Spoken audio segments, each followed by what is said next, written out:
Bom, boa tarde.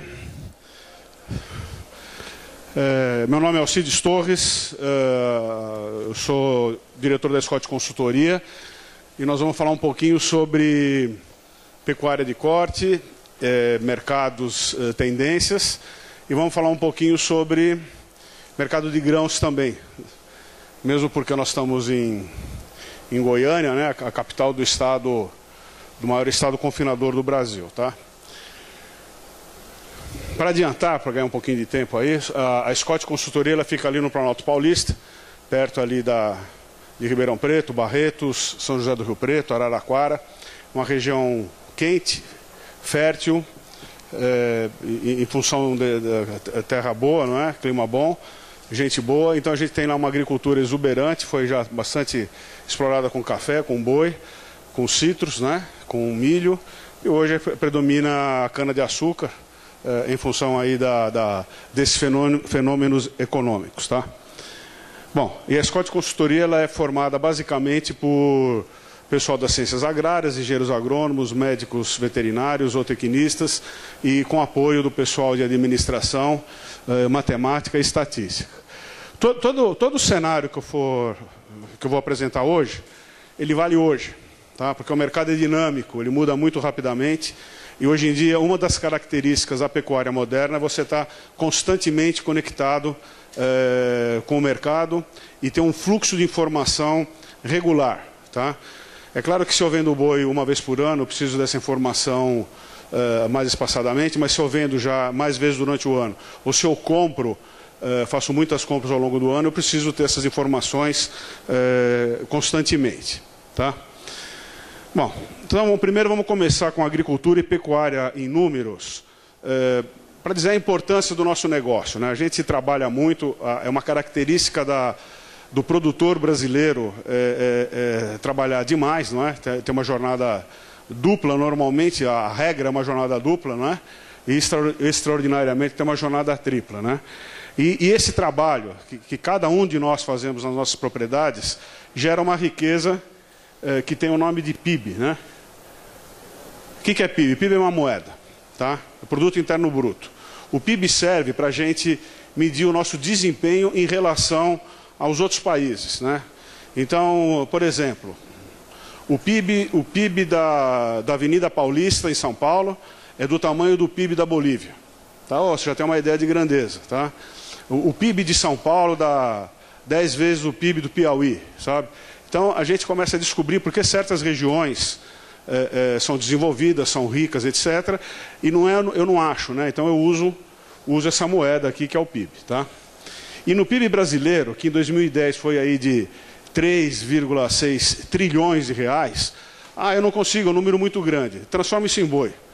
Pega um boi aí de 18 arrobas, multiplica quanto é que dá? Dá mil e poucos reais, divide por esse trilhão, você vê quantos bois significa essa riqueza. Ou seja, é isso que o Brasil produz de riqueza, com serviço, com produção, com indústria, etc. E do PIB brasileiro, o agronegócio responde por aproximadamente 22%.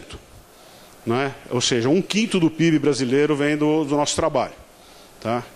Então é importante, não é? A gente não pode dispensar o agronegócio, como existem certas correntes de pensamento econômico, né, que circulam pelo Brasil dizendo que o agronegócio é dispensável. Não é, sob nenhum aspecto. Não tem como o Brasil ou qualquer nação desenvolvida e livre, né? Você tem hoje, por exemplo, a Coreia do Norte, que não tem agropecuária, né? É uma desgraça. Lá a graça é uma fome há 50 anos. Né? Lá eles não têm o agronegócio. Então o agronegócio não é uma palavra fortuita ou ofensiva, é um elogio, é uma sorte, né? É um benefício a gente ter um país que pode ter uma riqueza desse tamanho, né? 1/5 do PIB brasileiro. Tá?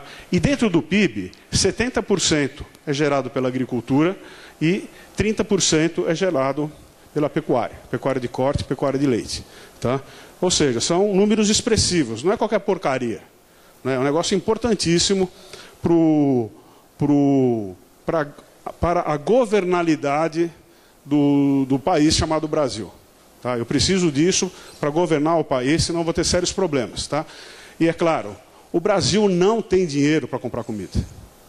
Tá? Se a gente fosse importar tudo que a gente consome, certamente a gente estaria naquelas situações difíceis da década de 40, da década de 50, quando faltava tudo, né? Faltava leite, faltava pão, faltava farinha, faltava carne, né? Faltava arroz, faltava feijão. Quer dizer, esse quadro, a geração nova, essa turma de formandos aí dessa última década, não tem a menor noção do que foi ter falta de produtos de subsistência no país, né? Sem falar em gasolina, automóvel, trator e outras coisas, né? Então nós tivemos um grande salto de desenvolvimento e o que permitiu esse grande salto, entre outras coisas, foi o agronegócio brasileiro, tá? E com relação a empregos, por exemplo, o agronegócio não é importante porque ele atende a uma classe rica, o fazendeiro, né?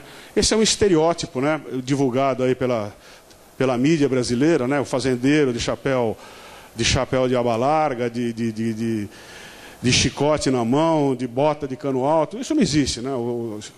Hoje o fazendeiro é um empresário, um empreendedor, um sujeito que se veste da maneira mais simples possível, gasta pouco, investe muito, né? Se diverte pouco, trabalha muito.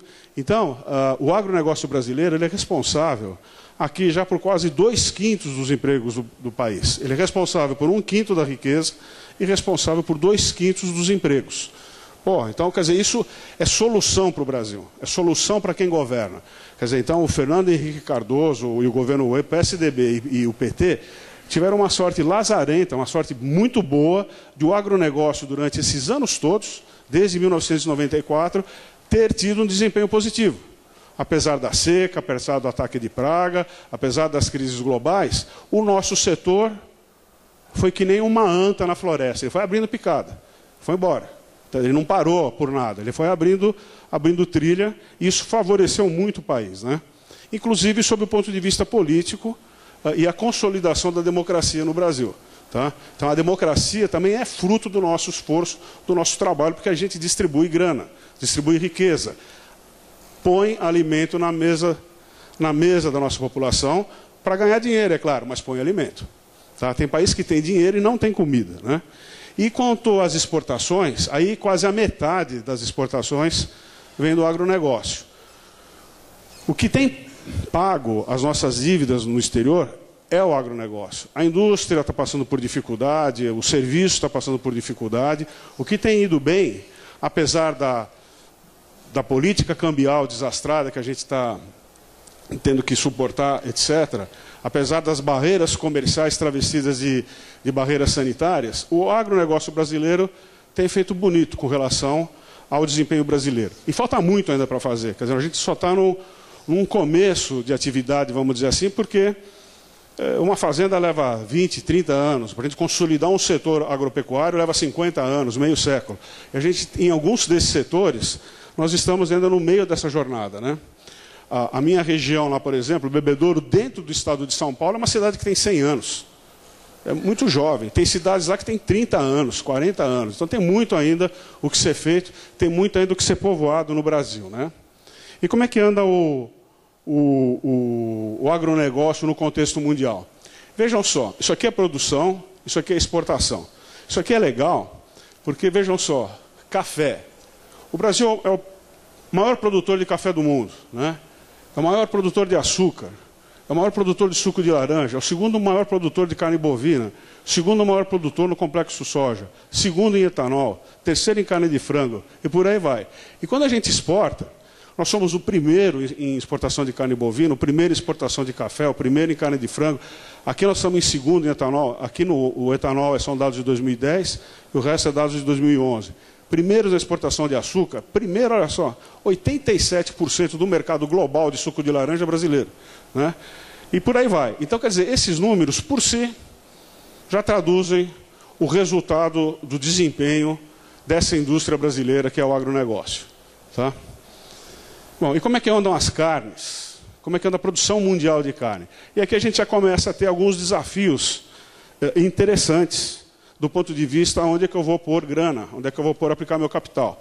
Então vejam que de 1991, portanto uma série de 21 anos, a produção de carne bovina cresceu, mas cresceu pouco em comparação com os nossos concorrentes. Aí você fala assim, como concorrente? Eu sou produtor de boi, eu tenho suíno, eu tenho frango. E isso que é legal no agronegócio no Brasil e no mundo. Não existe preto no branco. Quer dizer, eu sou produtor de soja, eu sou pecuarista. Né? Eu sou dono de uma farmácia e sou fazendeiro. Então, não é segmentado, como a gente muitas vezes vê na televisão, e fala assim, pô, mas esse cara está achando que é Santos e Corinthians, isso aqui não é. Isso aqui é uma mistura, quer dizer, na hora que o preço do milho sobe, esse mesmo cara que está ganhando dinheiro com milho está levando a maior ferro, porque ele tem que comprar milho para fazer a ração do frango que ele está produzindo. Então, é um mercado em que o sujeito vive tendo crise existencial. Né? Aumentou o consumo aqui, a produção de carne de suíno, a carne mais produzida no globo terrestre, apesar de todas as restrições religiosas, né? E a carne de frango deu show. Né? Um pouquinho mais de esforço aí tinha triplicado em 20 anos a produção de carne de frango, deixando para trás a produção de carne bovina. Esse é o primeiro problema. A primeira perda de oportunidade. Tá? Eu estava conversando aí fora, a gente pode falar assim, bom, a população do mundo vai crescer, e se a gente não produzir carne, o preço da carne vai subir, vai ser bom para a gente. Eu acho que a gente perde mercado. Tá? E a hora que eu perco o mercado, eu não tenho para quem vender. Tem gente produzindo fazão. Fazão, pouca gente produz, né? Chinchila, daí. E não tem mercado. Então, eu já tenho um mercado, eu preciso manter esse mercado ativo. Eu tenho mercados que compram carne a 100 pau o quilo, e tem um mercado que compra a R$2 o quilo. Vamos atender todos, mas vamos ter que aumentar a produção de carne. Atender todos os mercados possíveis, né? E como é que anda a produção brasileira? Aquele gráfico foi de produção mundial. Produção brasileira, a mesma coisa, né? Então a gente tem aqui um desempenho estupendo na produção de carne de frango, tem um aumento, ainda que pequeno, perto do mundo, do aumento de carne suína, e teve um aumento expressivo também da carne da carne de bovina, mas provocada aqui por um excesso de aumento de fêmeas, abate de fêmeas em função dos preços baixos da arroba do boi há uns 5 anos atrás. Aí, né? Então, quer dizer, não foi um aumento de produção em função de adoção de tecnologia, mas sim em função de descarte de fêmea. Tá? Mas, de qualquer maneira, todo mundo se alimentou com esse produto. Na pior das hipóteses, eu queria mercado. Tá? Bom, e como é que anda o ciclo de preço? Tá? Isso aqui, todo fazendeiro precisa ter isso memorizado. Tá? Esse gráfico aqui é de preço de arroba de boi. Tá? Se a gente fizer milho, soja, café, álcool, é igual, ou semelhante. Tá? Então a gente tinha aqui, na década de 70, né, começo da abertura do centro-oeste brasileiro, grandes imigrações, né, a população brasileira mudando, gerações futuras vão ter um problema. Até ontem, a gente podia, eu tinha um problema no Nordeste, beleza, vou construir prédio em São Paulo e essa população migra para São Paulo, eu tenho emprego. Ah, eu estagnei em São Paulo, não tem problema. Eu vou para o Centro-Oeste, vou abrir fazenda no Centro-Oeste, vou derrubar floresta, ocupa essa população. Então o Brasil, diferente da Europa, ele teve grandes migrações internas. Tá? E sem o problema de racismo, de exclusão. Tá? Quando a economia está bom, pode vir todo mundo. Quando a economia está ruim, o brasileiro é o responsável pela perda de emprego na Espanha. Aí a Espanha começa a nos prejudicar para fazer até turismo. Então é aquela mentalidade arcaica europeia que não muda nem a pau Juvenal. Né? Acho que foi chumbada ali pelos romanos e não muda de jeito nenhum. Diferente dos americanos. Então, graças a Deus, a gente vive na América, né, e não vive na Europa. Né?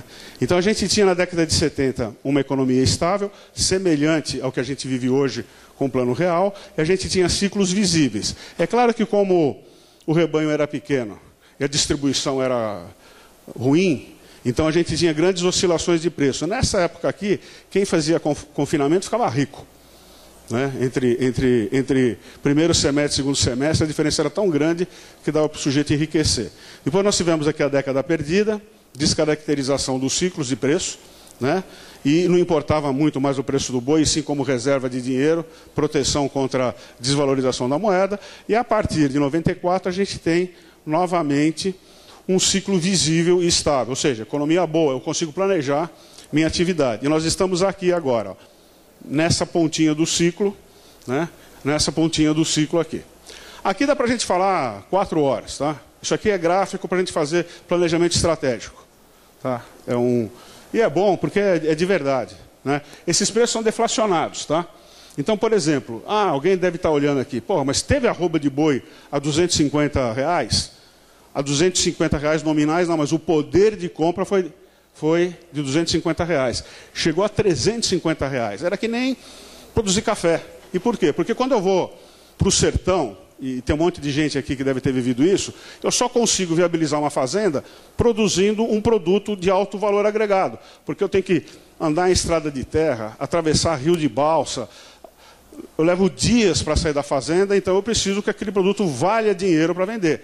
Café serve para isso, tanto é que em Rondônia, ainda hoje, a gente está abrindo Rondônia com café e pecuária de corte.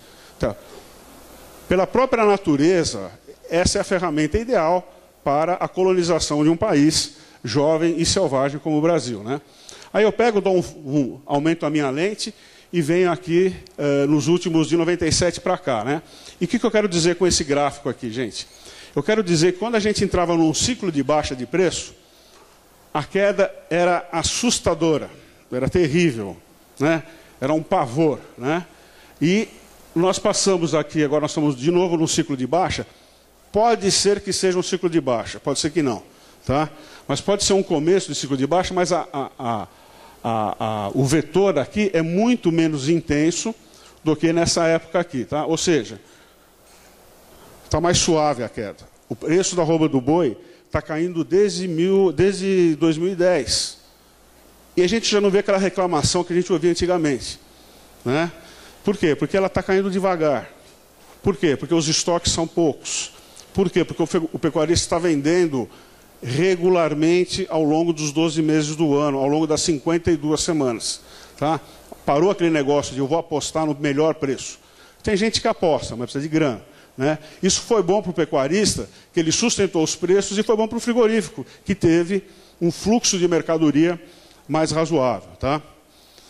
E em 2006, aqui, é só para lembrar, para a gente não esquecer, né? Quem esquece o passado está condenado a revivê-lo. Né? Isso é um filósofo chamado Santayana, depois os judeus usaram isso para fazer a propaganda de recuperação de moral após a Segunda Grande Guerra, e você tem aqui os piores preços dos últimos 50 anos, em 2006. Tá? Foi difícil, eu nunca vi, na minha vida de profissional, uma situação tão ruim assim. Tá? E a gente precisa lembrar disso para que isso não aconteça de novo e perguntar, por que aconteceu isso? Por que aconteceu isso? O que eu vou fazer para que isso não aconteça de novo? Né? Desafio para os senhores aí, né? E aí eu pego aqui em Goiânia, é a mesma coisa. Ou seja, aquele gráfico, os preços de São Paulo, que é o mercado balizador de preço, é semelhante ao de São Paulo e realmente o vetor aqui ele está mais para um plano inclinado do que para um mergulho profundo. Né? Ou seja, a situação é igual. E por que isso? Porque não existe mais a pecuária de São Paulo. A pecuária do Mato Grosso. Hoje a gente pega uma grande região, é São Paulo, Triângulo Mineiro, sul do Mato Grosso do Sul, sul de Goiás, norte do Paraná. Isso é uma praça pecuária só. Tá? Se eu não consigo comprar boi em São Paulo, eu vou comprar boi no sul de Minas. Não está achando no sul de Minas? Eu vou no sul do Mato Grosso do Sul. Vou para o norte do Paraná. Ou seja, ampliei a minha área de ação. Por quê? Porque eu tenho informação. Que eu tenho estrada, que eu tenho linha telefônica, tenho internet. Então isso tudo amplia o meu trabalho de ação. O general Patton, a gente vê a história dele, ele chegava numa sala dessa e falava assim, quem foi o burro que colocou o mapa lá atrás? Se está todo mundo virado para frente. Né? Então eu preciso dar uma instrução com o mapa, para vocês, quem está olhando, entender. Isso que aconteceu hoje, a quantidade de informação está na frente do sujeito, numa tela de computador. Ele abre o mapa, ele abre preço, ele abre clima, ele abre mercados, ele vê a vida do sujeito que ele está conversando, imediatamente ele digita o nome do sujeito, já vê com quem ele está falando, o que o cara é, que idade tem, e até uma fotografia. Então o tempo mudou. Não chega a ser um grande irmão do George Orwell, mas é algo assustador e interessante. Né? Ainda no ciclo pecuário, aí eu dou um super foco e venho aqui 2010, 2011, 2012, tá? Isso aqui é preço de São Paulo, já vou mostrar aqui da Praça de Goiânia. Então a gente estava aqui com o preço, achando bom já nessa época, R$ 75,00 arroba, eu não me lembro de ninguém reclamando, né? E de repente a gente tem uma cavalgada para o céu e o preço da arroba chegou aqui a 114, 118 reais, aí, dependendo da fonte consultada, tá?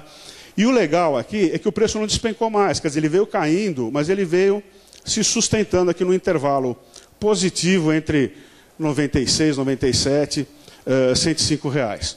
Por que isso aconteceu? É só a gente lembrar, tá? Quando deu essa alavancada fenomenal aqui, um monte de pecuarista começou a nos consultar perguntando: o boi vai a 120, o boi vai a 130?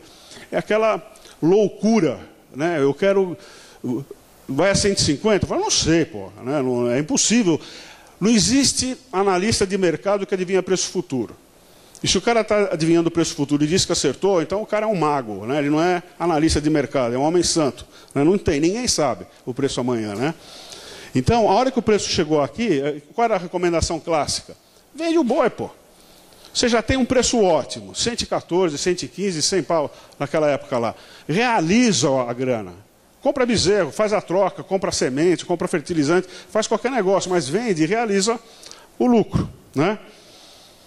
E não que a gente tenha tido essa influência, mas os pecuaristas em si foram percebendo e começaram, isso aconteceu em novembro, tá? O pessoal começou a acelerar processos de engorda. Começou a comprar sal proteinado, fez outra resseleção no rebanho para adiantar algum lote para venda. E essa boiada, que ia ficar pronta em janeiro, fevereiro, março e abril do ano que vem, ficou pronta antes do final de dezembro. E é claro que quando começou a oferta, o preço cai. É natural. Só que não caiu aqui, etc., mas ele se sustentou. E aí, todos os compradores, ou a maioria dos compradores, ou a grande maioria dos compradores, acostumado. O cara vem, vem banguelando, né? É tranquilo. Janeiro, fevereiro o preço cai. Moleza, é safra, meu. Deixa esses caras aí que a gente vai comprar boi. Chegou em janeiro, fevereiro, não tinha boi. Por quê? Porque o mercado mudou. Porque eu adiantei as boiadas e vendi tudo em novembro e dezembro. Fumo. Não conseguiram abaixar o preço. Tá? Então isso foi se sucedendo, os caras adiantando boiada, vendendo, e quando a gente chegou na boca da seca, teve uma queda. É claro que nós temos sazonalidades, chove muito, chove pouco, ataque de cigarrinho, de abacate, isso tem toda a sua própria dinâmica, né? Mas foi uma queda muito mais civilizada. Ou seja, foi bom para todo mundo, foi legal. Pela primeira vez, eu acho que na pecuária, na história da pecuária, a gente viu um comportamento desse. Vocês podem até fazer pesquisa para trás, não vão encontrar um quadro legal que nem esse aqui, tá? E como é que foi aqui na Praça de Goiânia? Igual. É claro que tem as suas próprias características, mas no bojo da tendência você tem o mesmo comportamento, tá? Ou seja, não é mais São Paulo, hein, agora. É São Paulo e Goiás, Mato Grosso do Sul mudou. O papo é outro. Tá? São Paulo ainda manda, porque a Bolsa está lá em São Paulo, né? A Bolsa de Mercadoria e Futuros. Aí nós entramos esse ano. O boi caiu, é verdade, a arroba do boi caiu, deu uma subidinha agora no começo de abril. Então nós vamos dar uma olhada no preço do boi casado, lá no atacado. E realmente o preço da carne caiu no mercado atacadista. E se o preço da carne cai, eu tenho que tentar repassar essa queda para o meu fornecedor, quem é o pecuarista. Tá? Então, realmente o consumo... E por que caiu o preço? Ou porque eu tenho muita produção, ou porque eu tenho pouco consumo. No caso aqui, foi uma somatória das duas coisas, mas é claro, nós também estamos na safra, né? Então a força da safra é exuberante, não dá para bobear. E vejam só, desde o início do ano, de janeiro até hoje, o preço do boi casado caiu 9% a 10%, o dianteiro, né, essa semana estava cotado a 4,60, o frango, para piorar um pouco, caiu 13% a 14%. Então, tem uma alternativa. Carne, eu vou comprar carne de frango. E aí eu pego, aquela semana, eu não compro carne bovina. O dono do restaurante por quilo, ele fala, frango está barato, eu vou encher isso aqui de filé de frango grelhado, acebolado, a milanesa, e os caras vão comer o que tem mesmo, não vão nem perguntar, e vão comer carne de frango. E hoje em dia, o maior consumo não é mais a da dona de casa ou do dono de casa, é é onde a gente se alimenta, que são os restaurantes, principalmente em grandes centros, né? Lá em Bebedouro, que é uma cidade zica, né, pequenininha, a minha equipe inteira, todo mundo solteiro, ou casado jovem, ou não tem filho, todos comem fora de casa. No almoço e no jantar. É mais fácil, é mais barato, é mais prático, né? E aí, alguém pode perguntar, bom, legal, tudo bem, tudo bom, e como é que vão ficar os preços para esse ano? Eu sou um confinador, vou ter boi em outubro. Eu não sei, tá? Mas hoje o mercado diz que nós vamos ter em outubro um boi aí de 103, 105 reais. Agora, parem um pouquinho para pensar. Tem gente vendendo a 105 reais. Por quê? Porque ele acha que o boi não vai passar de 105 reais, tá? E tem gente comprando boi a 105 reais. Por quê? Porque ele acha que o boi vai subir, vai passar de 105 reais. Ou seja, eu não disse nada, tá? Porque eu tenho duas forças aí. Tenho a que vende e a que compra, uma acreditando que vai subir e uma acreditando que vai descer. E aí, essa responsabilidade é dos senhores também. O que eu faço? Eu acredito nesses valores, acredito num valor maior, acredito num valor menor. Aí vocês precisam juntar toda essa coleção de indicadores que a gente tem disponível hoje em dia para tomar uma decisão a menos errada possível, tá? Agora, fazendo uma consulta para o encontro aqui de Goiânia, todo mundo está dizendo que abril é o último mês de baixa. E eu estou dizendo que não, que o último mês de baixa é maio. Aí depois sobe, tá? Mas isso não importa muito, né? Vamos ver depois, porque aqui, na própria expectativa do mercado, gente, diz preços semelhantes. E vejam aqui, ó, que legal, em abril. Teve quem vendeu a 99 acertou a mão, né? Porque o boi caiu a 96. Ganhou dinheiro. Tá, e quem comprou perdeu, né? Quem vendeu acertou, tá? Bom, e como é que andam as carnes alternativas? As carnes alternativas são um problema, e eu ainda chamo de carne alternativa porque a preferência nacional ainda é carne bovina, tá? Então a gente vê que a carne de frango, a carne de bovino, ela caiu 2% no mercado atacadista. A carne suína caiu 34%, está triste produzir carne suína no Brasil. E a carne de frango caiu 6%. Ou seja, de todas as carnes, a que menos caiu, a que menos oscilou, foi a carne de boi. Isso é bom. É normalmente assim isso que acontece. Quando não tem interferência externa no mercado, é mais ou menos isso que acontece em função da preferência pela proteína vermelha, tá? Custo de produção. E como é que anda o custo de produção? Na pecuária de corte, essa é a nossa curva. Isso aqui é um indicador que a Scott Consultoria calcula. A gente pega lá tem uma fórmula para uma fazenda aí de 1.500 a 5.000 hectares. E são vários índices, cada um tem o seu custo. Mas como cada um tem o seu custo, isso é um indicador. Ele só indica, né? Não afirma. Então, o custo de produção subiu, né, desde aqui de janeiro de 2010. É evidente, porque subiu o preço do fertilizante, subiu o preço do milho, subiu o preço do farelo, subiu o salário mínimo, tem que subir o custo de produção. Mas ele estabilizou aqui no final de 2011, deu uma caidinha aqui e subiu de novo agora, nesse primeiro quadrimestre de 2012. Tá? Ou seja, o custo de produção subiu 21% em 2011 em relação a 2010. Se a arroba do boi está caindo, então eu tive um estreitamento de margem. Tá? Então isso é real. Tá? Então a gente já tem hoje um estreitamento de margem em função do aumento de custo e da queda do preço. Tá? Então isso é evidente. Né? E o custo de produção em abril está 6,7% ou 7% maior do que em abril de 2011. Tá? Se eu só pegar mês a mês. Tá? Então eu já tenho um aumento significativo, pensando que a inflação é 4%, 5%. Tá, então eu preciso começar a tecer estratégias para enfrentar esse novo cenário de preços. Tá? E o custo da alimentação? Bom, em 2011, gente, 2011 versus 2010, o milho subiu 59%, foi uma cacetada mesmo, né?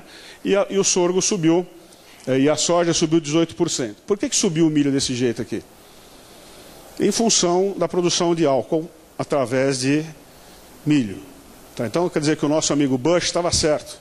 Na hora que ele resolveu fazer, em vez de fazer Bourbon com milho, ele falou, nós vamos fazer etanol combustível, ele salvou a agricultura global, levantou o preço do mundo. Ótimo para quem produz, horrível para quem compra, né? Terrível para os países em desenvolvimento, medonho para país pobre. Tá? Então a gente precisa encontrar um equilíbrio nessas produções, né? Ou seja, uma política, é por isso que os Estados Unidos é importante, uma política de Estado norte-americano afeta o globo terrestre inteiro, no caso do milho, o Brasil. E como é que foi nesse primeiro quadrimestre?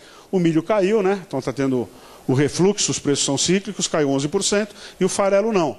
Isso já dá de cara para eu estabelecer algumas estratégias de compra ao longo desse ano para esses dois produtos. Se eu sou um confinador, se eu tenho uma fábrica de sal mineralizado, ou se eu faço alimento proteico, se eu crio frango, se eu crio aves, assim por diante. Tá? Se eu crio suíno, assim por diante. E qual que é o nosso potencial? Isso aqui é um exercício atualizado, esse foi atualizado pelo Iberville, pela Pamela, pela Nádia, pela nossa equipe. Então, a gente tem aqui na soja, por exemplo, a média dos produtores brasileiros, essa é a média dos nossos produtores. Tá? Nós temos um intervalo tecnológico de 7% na soja, ou seja, o melhor produtor brasileiro, aplicando tecnologia, ainda pode melhorar a produtividade dele em 7%, se o clima permitir. Tá? O produtor de milho, ele ainda pode melhorar 42% a produtividade dele diante do melhor produtor brasileiro. Tá? O produtor de boi ainda pode melhorar 34% diante do produtor brasileiro. Isso aqui, gente, há poucos anos atrás, há uns 5 anos atrás, estava no nível de 30%, 35%. Esse gráfico aqui revela duas coisas de cara. Revela um milhão de coisas, mas ele revela, primeiro, que está tendo concentração no campo. Tá? Os fazendeiros mais tecnificados estão sobrevivendo e os menos tecnificados estão saindo. Então eu tenho aqui um avanço tecnológico por exclusão, não por adesão. Né? E eu tenho aqui também, ou então pensando de maneira mais simples e direta, que houve uma adesão maciça por uso de tecnologia. O que é tecnologia em fazenda de boi? Usar sal mineral, dividir pasto, fazer cerca, né? Pôr água no pasto. Quer dizer, são tecnologias simples. Então, talvez a gente tenha feito mais isso. E no caso do leite, também a gente tem aqui um intervalo legal de 45% com tecnologia barata. Tá? Soja, Paraná, milho, Paraná, boi, Paraná, leite, Santa Catarina. Tá? Essa é a origem desses números. São números reais, viu? Aqui os números, né? É quilo por hectare, litro vaca ano e lotação por hectare. Tá? Bom, e como é que é no mercado de grãos? Tá? No Brasil, a gente tá sempre falando de sustentabilidade. E eu trouxe essa garrafa aqui. Essa é uma garrafa de vinho fino. É uma colheita tardia, aquele vinho doce que a gente toma quando a gente come sobremesa ou sorvete. Em vez de a gente tomar um licor, a gente toma esse vinho de uvas maduras. Tá? Abri um bar chique lá em Bebedouro, eu fui lá, nós tomamos esse vinho aqui.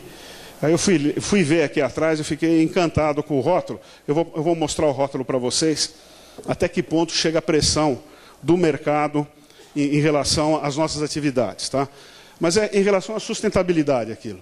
Então a gente vê que no Brasil, desde a década de 70, final da década de 70, a produção aumentou em 142% e a área aumentou 38%. Tá? Ou seja, a expansão da agricultura brasileira ela foi feita, é claro, numa expansão horizontal, mas muito mais numa expansão vertical. Nós estamos usando tecnologia, principalmente em produtividade agrícola. Tá? Porque é impensável hoje em dia um cara plantar milho sem adubar, plantar soja sem usar inseticida, não usar semente melhorada. Quer dizer, são coisas que já nem passam pela cabeça do agricultor. Mas em boi ele faz isso.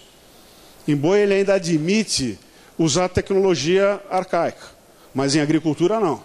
É comum, por exemplo, a gente numa fazenda de um plantador de soja, em que ele tem a conta dele até a 8ª casa depois da vírgula, na soja, e no boi ele não sabe o custo.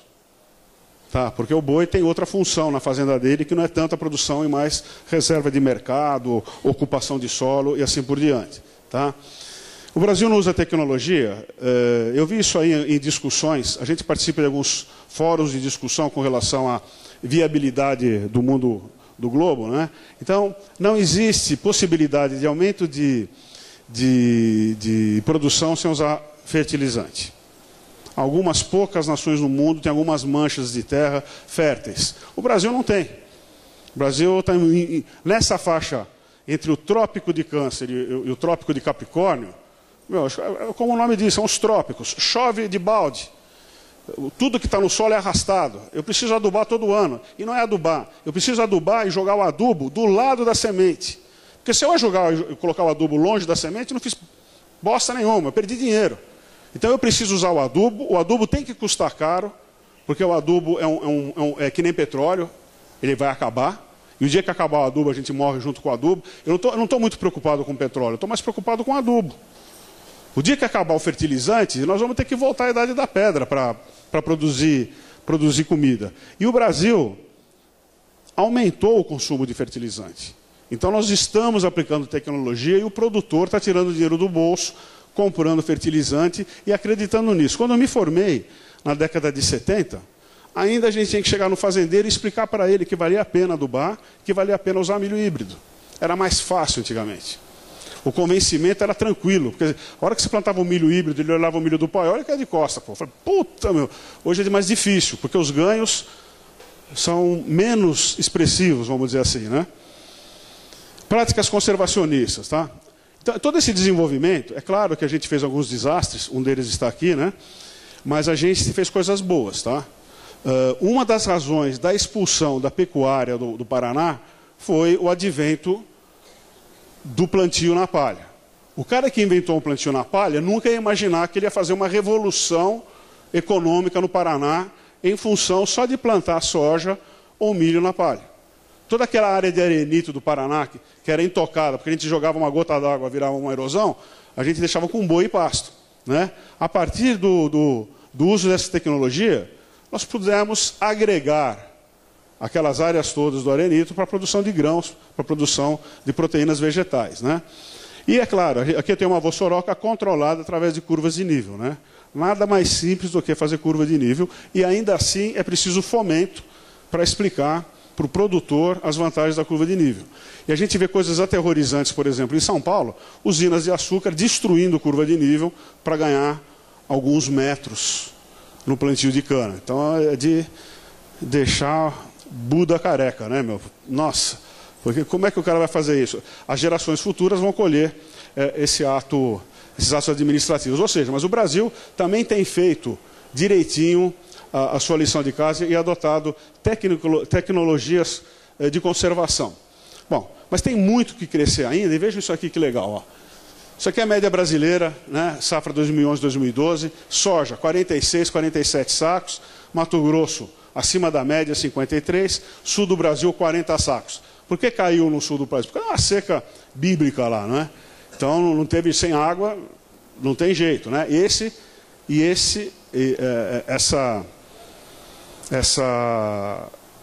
Essa incerteza com relação ao clima é que faz o produtor rural um sujeito especial perante os outros empresários brasileiros, tá? O risco é muito grande. Então ele tem que ter algum tipo de suporte e não ser atacado como está sendo atacado ultimamente. Quem ataca um produtor rural não sabe o risco de ser produtor rural. Essa é a produtividade média nos Estados Unidos, mesmo aqui no Brasil. Então nós alcançamos já os Estados Unidos com soja. Não dá para falar que o americano é melhor do que a gente em soja. Não é. O mato-grossense é melhor que o norte-americano. Agora, com milho, não, né? A média brasileira são 68 sacos, 67. No Paraná, grande estado produtor, 107 sacos. No Nordeste, 30 sacos. E nos Estados Unidos, 154 sacos. Então, aqui, a gente tem um caminhão para melhorar, né, gente? E como é que é o cenário mundial? Preço.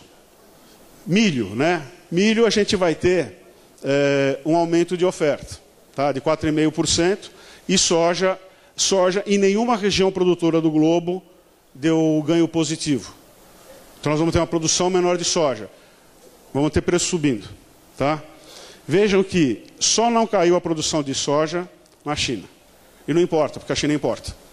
Quer dizer, não importa porque a China importa, né? Mais ou menos isso. E a produção global deve cair em torno de 7 a 10%.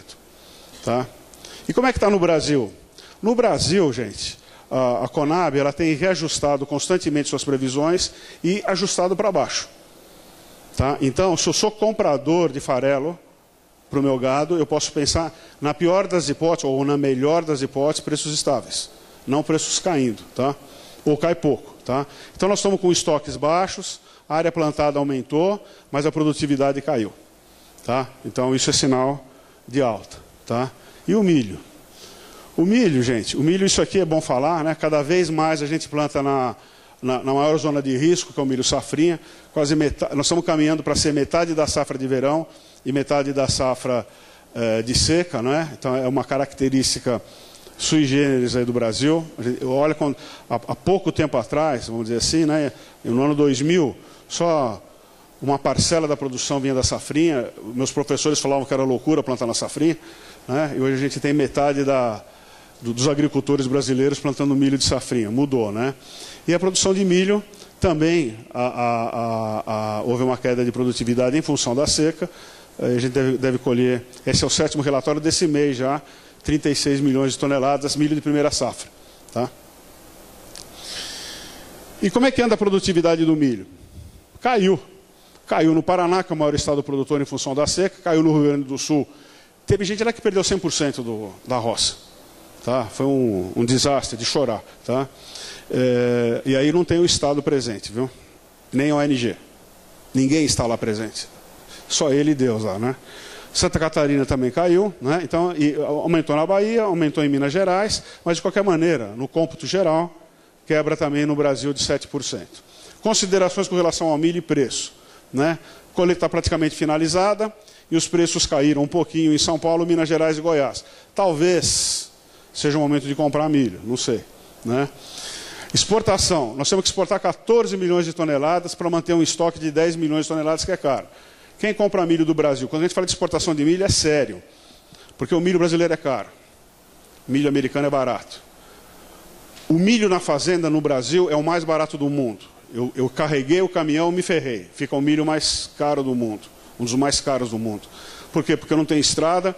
Na revista Globo Rural dessa edição, tem os caminhos esburacados por onde transita a safra. Leiam. Tá? É um quadro sobre a verdade brasileira. Só para a gente ficar louco da vida, porque não vai adiantar nada, mas precisa estar informado. Então, a hora que eu ando na estrada arrebentada, eu não tenho armazém, não tenho porto, né? O milho fica caro.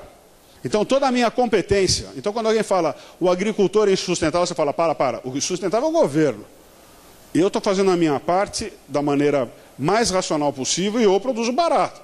Que foi o que vocês pediram para eu fazer. Agora, vocês tratem de distribuir isso aí de maneira barata. Né? E quem compra milho do Brasil? Venezuela e Irã. Por quê? Porque eles brigaram com os Estados Unidos.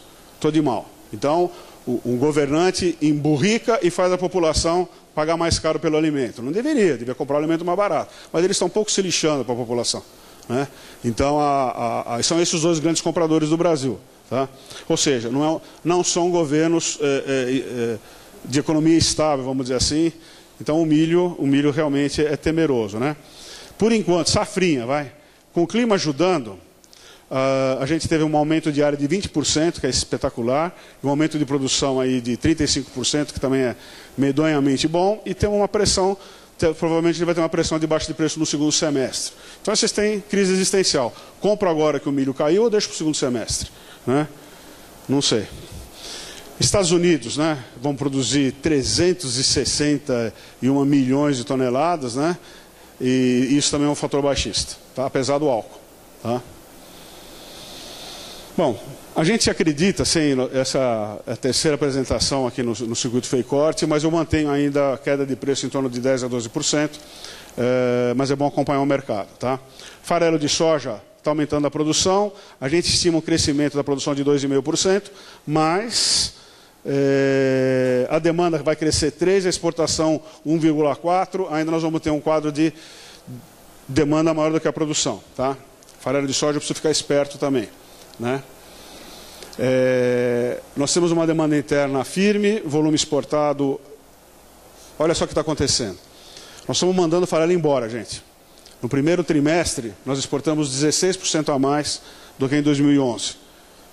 Tá? Eu garantiria farelo antes que o farelo suba mais aqui no mercado interno. Tá?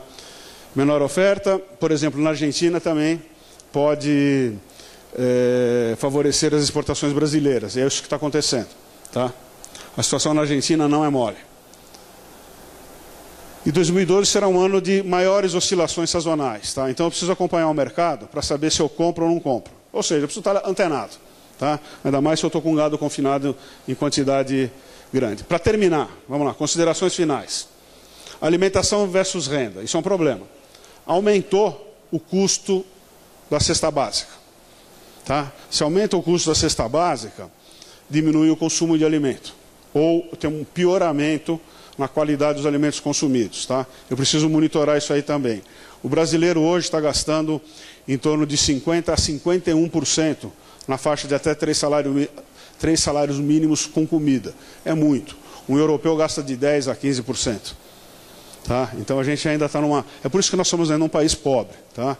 Esses indicadores dizem... É claro que nós temos 30, 40 milhões de brasileiros que gastam só 10% do que ganham com alimento, e tem gente que gasta muito menos. Né? Mas nós temos ainda uma grande gama da população em que é comum você vai no supermercado e você vê gente comprando carne moída. Carne moída. Não é que ele pede um patinho para moer, ele é carne moída. Sabe? Porque é a carne mais barata. Então ele compra a carne mais barata não é porque ele quer, é porque ele consegue comprar. Tá? Esse é outro desafio da nossa produção, nós vamos falar um pouquinho mais para frente, aqui já no final. Tá? Nós temos aqui, em nosso favor, evolução da indústria, né? Então aqui ainda tem abatedouros municipais, isso é bom e é ruim ao mesmo tempo, né? É um paradoxo, que nem um cachorro aí com 2 cabeças. E tem hoje os frigoríficos modernos, super com um grupo de inteligência que parece que você está na Casa Branca nos Estados Unidos, lá no Pentágono, né? Esses caras manjam tudo. E vê que aí não tem nenhum velho aqui, só tem garoto. Né? Então esse cara sabe o preço de milho, de soja, de terra, sabe o clima, sabe quando chega, sabe quem quebrou, quem está pagando, quem está devendo. E eles dizem para o comprador de boi, no interior do Brasil, no centro-oeste brasileiro, quanto que ele vai pagar pelo boi. Porque ele está lotado de informação. Né? E essa cena aqui ainda existe no Brasil também. Por isso que o Brasil é um país de paradoxo, é muito grande, né? Um país continental. Nós temos essa cena medonha aqui e nós temos essa cena aqui de primeiro mundo. Tá? Aliás, a gente só é o maior exportador de carne por isso, e não por isso. Tá? Então, essa mudança foi benéfica para a pecuária brasileira e foi benéfica para cada um de nós individualmente. A gente gostando ou não de frigorífico. Né? E nós temos aqui, então, a concentração dos frigoríficos. Isso é bom para o Brasil, mas é ruim para a pecuária. Tá? E aí eu tenho uma informação aqui, que um amigo meu passou. Então, hoje o JBS, gente, ele comprou o frigorífico Frigoforte, tá? 2 plantas. E comprou 2 distribuidoras. O Frigoforte fica em Ponta Porã e Dourados, e tem distribuidora de carne em Itajaí, Santa Catarina e Curitiba, no Paraná. Tá? Há uns dias atrás, o Guaporé foi também absorvido pelo JBS, o Santa Marina também foi, e o Riva também foi. Está sendo tão rápido que está difícil acompanhar. Tá? O 4 Marcos também foi, Antiguarantes. Tá? Então isso é um cenário novo. Tá? Então eu preciso me adaptar a esse mercado. Tá? Nós temos um outro caso. Nós temos uma ação da Associação dos Exportadores de Carne contra a exportação de bovinos vivos, querendo taxar o bovino vivo em 30%. Por quê? Porque não agrega valor na carne? O valor na carne não agrega, é só fazer a conta, é uma conta de somar e subtrair. Mas agrega valor para o produtor, mas agrega valor para as comunidades do interior do Pará. E qual é a bronca então? Mas só tem um frigorífico exportando. E se esse frigorífico aqui consegue impedir a exportação de bovino vivo através da taxação, esse frigorífico aqui vai ter uma perda de renda. Então faz parte, eu imagino, de uma política de expansão e onde o atacado está bem atacado. Tá? Então não é a exportação de bovino vivo que está em jogo, e sim a hegemonia eu tentando ser onipresente no mercado. Tá? É verdade ou é mentira? Eu não sei. Né? Isso pode ser desmentido, mas só desmentir. Né? E como é que anda a pressão ambiental? Isso aqui é crime. Tá? Tem gente que diz que isso aí é crime. Aí, gente, por isso que eu trouxe essa garrafa de vinho vazia. Porque o Ropa falou que não podia beber aqui, então eu trouxe ela vazia. Está escrito isso aí, ó. Pressão ambiental. Tá? Essas uvas foram 100% cultivadas de maneira sustentável. Eu não vejo, eu nunca vi uma agricultura não sustentável, porque por si ela se extingue, não é? Programa de assistência social. Tá? Cuidado com o uso de energia. Uso fertilizantes verdes, né? Eu queria entender o que significa isso. Cuidado com a flora e com a fauna. Irrigação dos vinhedos com água proveniente da montanha, e essas águas são todas recicladas. Alguém acredita? Agora, quando eu li esse rótulo, eu tomei 2 garrafas. Sabe? Eu falei, bom, eu estou fazendo um bem para o produtor e um bem para o meio ambiente. Mas isso pega, viu, gente? Então, e foi por acaso. Eu falei, porra, meu, né? Interessante. E esse é o rótulo fotografado com o telefone celular. Tá? Então, isso aqui pegou. Está no mercado. Tá? Então, a gente tem que dançar conforme a música ou tirar algumas bobagens. Aqui existe um exagero, né? Ainda mais em Mendoza, na Argentina, com a situação econômica atual. Né? E como é que anda o potencial brasileiro? Tá? Eu peguei, em vez de ficar discutindo, eu peguei aqui dados do professor Gerd Sparovec, lá da USP. O professor Gerd é um cara independente, é um jovem pesquisador, ele dá assessoria para todo mundo, para frigorífico, para fazendeiro, para sem terra, etc. Ele faz conta. Né? Então ele pegou os dados, tá? De cerrado. Aliás, o Brasil cresceu em cima de cerrado. Se a Amazônia sobrou em pé, é porque a gente não foi em cima da Amazônia. Tá? Nós fomos abrir terras mais fáceis de abrir. Né? Existem no Brasil ainda 25 milhões de hectares aptos para serem utilizados para o cultivo de grãos. 25 milhões. Tá? Usando o Código Florestal vigente, tá? Sem tripudiar. Tá? E de acordo com as projeções, com a nossa expansão natural, com o que o nosso capital permite crescer, nós vamos levar 126 anos para ocupar esses 25 milhões de hectares. Então não tem esse terrorismo, nós vamos derrubar a Amazônia, não vamos nada. Não vamos chegar nem perto daquilo ali, porque não interessa. A Amazônia interessa para madeireiro. Então se eu quiser parar o desflorestamento da Amazônia, eu simplesmente bloqueio a exportação de madeira brasileira. Está resolvido. Se eu quiser resolver. Se eu não quiser resolver, eu fico fazendo discurso. Né? Ou seja, com um correto planejamento, profissionalização, etc., a gente pode crescer nesses 25 milhões de cerrado de maneira sustentável. A expectativa do professor Gerd, e também a nossa até um pouquinho mais, menos conservadora, é que a gente perca aí 10 milhões de hectares nos próximos 20 anos. Eu disse para ele que a gente perde mais, né? Em função justamente do dinheiro envolvido. Tá? Caiu o desflorestamento e o rebanho aumentou. Então isso é uso de tecnologia. Tá? Aumentou o peso de carcaça, nós fizemos um monte de coisas positivas nesse meio tempo. Né? Temos esse problema para resolver, que é da desnutrição. A gente tem aqui Eu tenho mais um minuto? Não. Ó, é rápido. Ó. É o seguinte. Meus 4 filhos moram em São Paulo. Quando junta a família, é aquela briga, né? Briga, me encheu a cabeça, eu saí do apartamento, sentei no bar da esquina ali. Era umas 10 da noite, estava tomando um uísque, tomei um, aí tomei 2, aí vi um mendigo olhando, né?